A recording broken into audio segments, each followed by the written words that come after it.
Hey everyone, and welcome back to the channel. Today, we're re-diving into the secret world of one of the most fascinating creatures on our planet, the honeybee. You see them buzzing around your garden. You love their sweet honey, but have you ever wondered what their life is really like? It's a story more dramatic, more organized, and more incredible than you could ever imagine.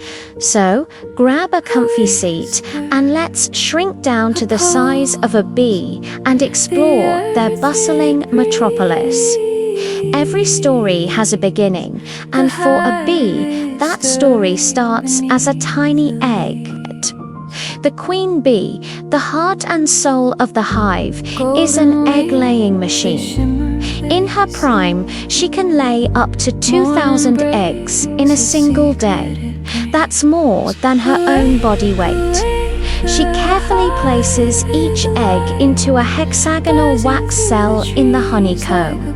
For the first 3 days, it's just a tiny pearl-white egg patiently waiting. Then, the magic begins.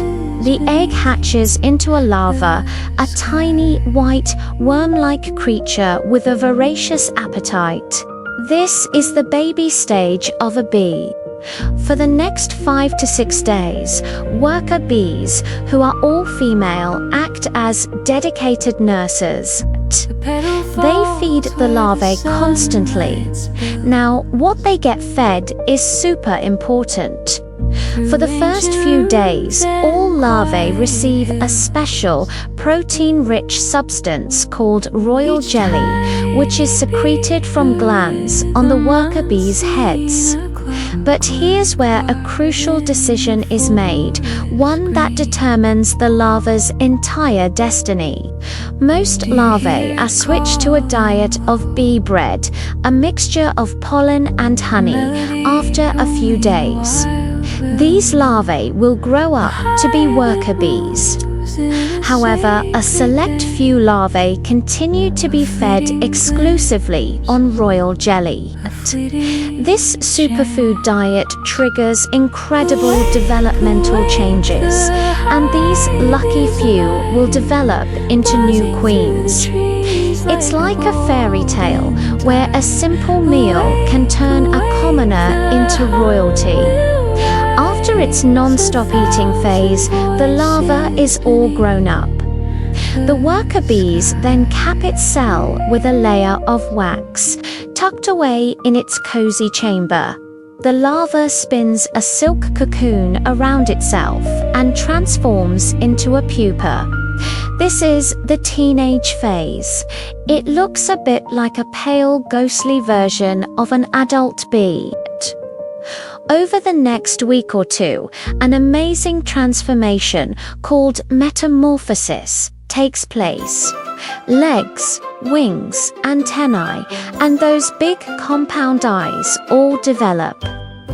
Finally, the brand new adult bee chews its way out of the wax cap, ready to join the colony. So, who are these adult bees? Well, the hive is a highly structured society with 3 distinct types, or castes, of bees.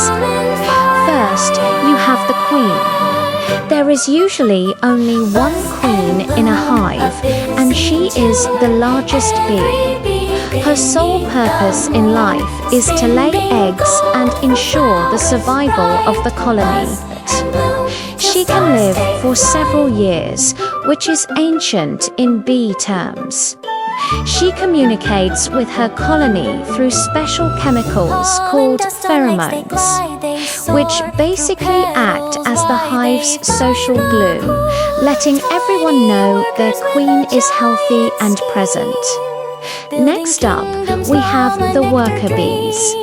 These are all sterile females, and they make up the vast majority of the hive's population, sometimes over 50,000 in a single colony.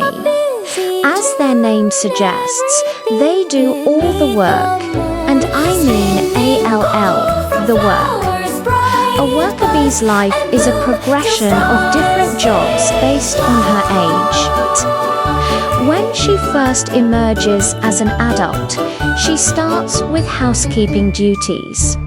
She cleans the cells, preparing them for new eggs or for storing honey and pollen. As she gets a bit older, she becomes a nurse bee, taking care of the queen and feeding the developing larvae. She also takes on undertaker duties, removing any dead bees from the hive to keep it clean and disease-free. Then, she might graduate to construction work, producing wax from glands on her abdomen and building the perfect hexagonal cells of the honeycomb. She also helped receive nectar from foraging bees and start the honey-making process. After about 3 weeks of working inside the hive, she finally becomes a guard bee. Stationed at the entrance of the hive, she's the bouncer, checking every bee that tries to enter and fearlessly defending the colony against intruders like wasps, other bees, or even us humans if we get too close. Finally, for the last few weeks of her life, a worker bee becomes a forager. This is the most dangerous job of all. She flies out of the hive, sometimes traveling several miles. In search of nectar, pollen, water, and propolis, which is a plant resin used to seal cracks in the hive. A foraging worker bee might visit hundreds of flowers in a single trip. In the summer, a worker bee literally works herself to death in about 6 weeks. It's a short but incredibly productive life. And the third type of bee, that's the drone. Drones are the male bees in the colony.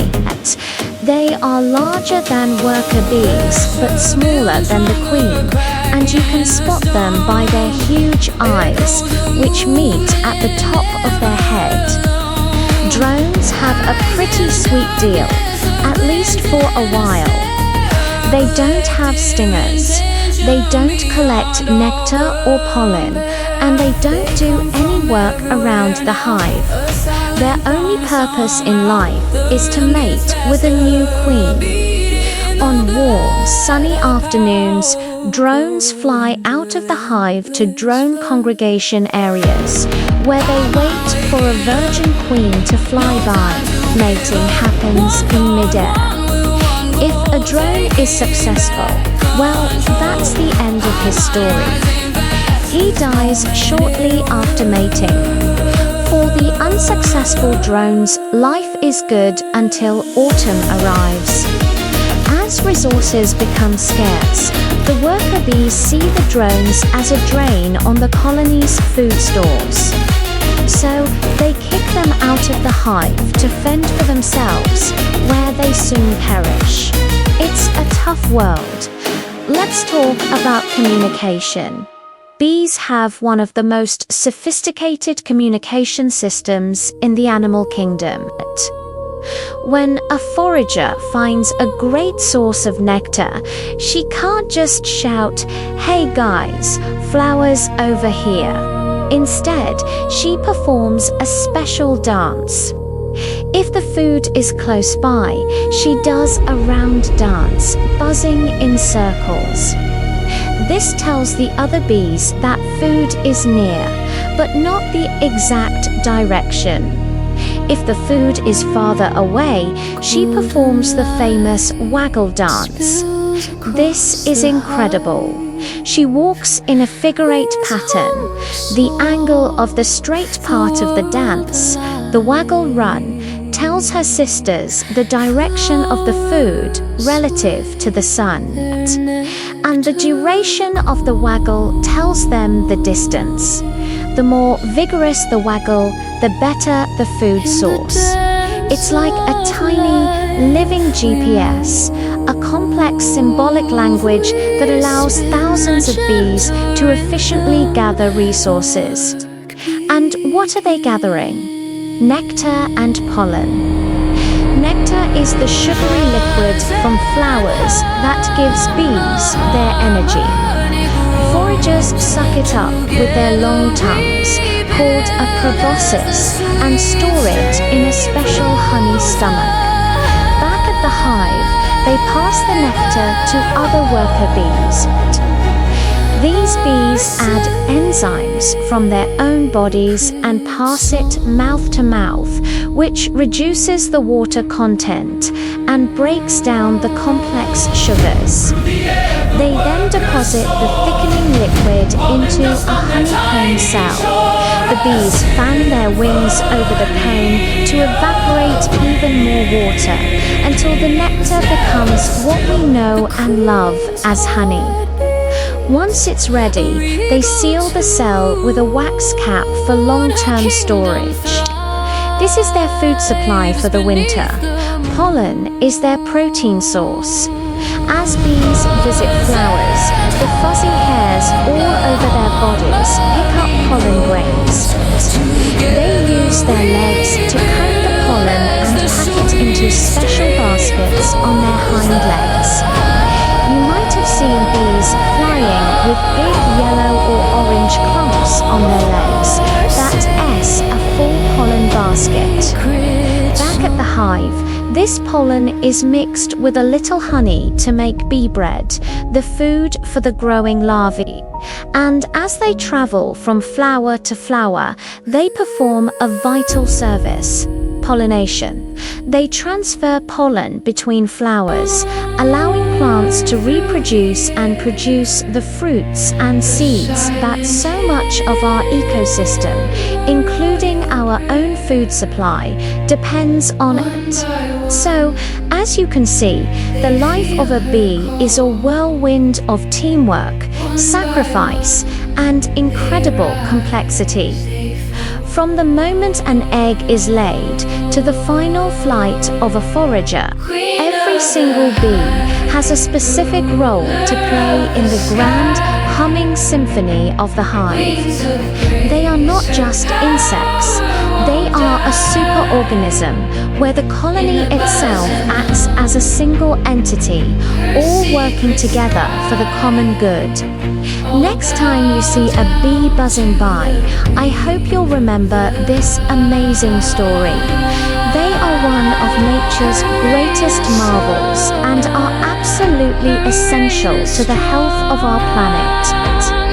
Thanks so much for joining me on this journey into the hive.